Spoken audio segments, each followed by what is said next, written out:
So, week in review. Well, I had a few days this week that were hyper productive and a few days that seemed to be the total opposite.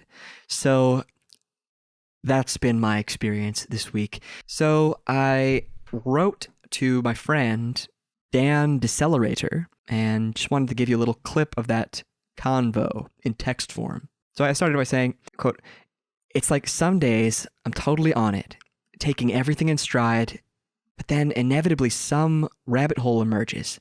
But inevitably some hole emerges, and it's like I'm moving through jam instead of gliding through air." And then Dan said, "Did you ever think that maybe you're just slowing down because subconsciously when you're going faster, you can get hurt worse?"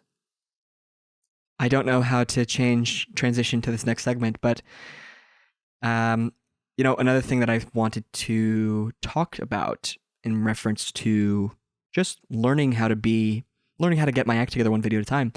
I want to have a weekly segment called Cal's Quick Tip, where just stuff that I pick up in this process. So here we go. Quick tip number 1.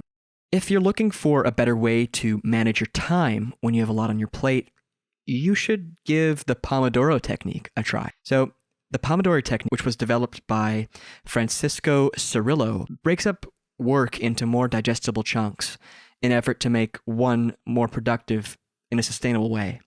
The way it works is you have a project or objective that gets defined, and then you break it down. And once broken down, you get to these individual modules of the larger task with 25-minute chunks or Pomodoros. Now, the key is within these 25 minutes, is your focus is solely on the task at hand. And after your 25 minutes is up, working with that deliberate focus, you have a 5-minute break between each chunk. And between every 4 Pomodoros, you're going to take a 15 to 20-minute break to refresh. The keyword is break. Step away from the work, and then come back to it like you press the refresh button on your computer. I like this because the timer creates a sense of urgency in the work. And the 5-minute break gives you the opportunity to recalibrate based on what you've done. So I've tried it, and on the days where I've been more productive, I've been able to sustain that focus without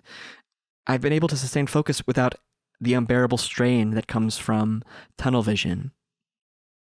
So give it a try. Elephants are eaten one bite at a time.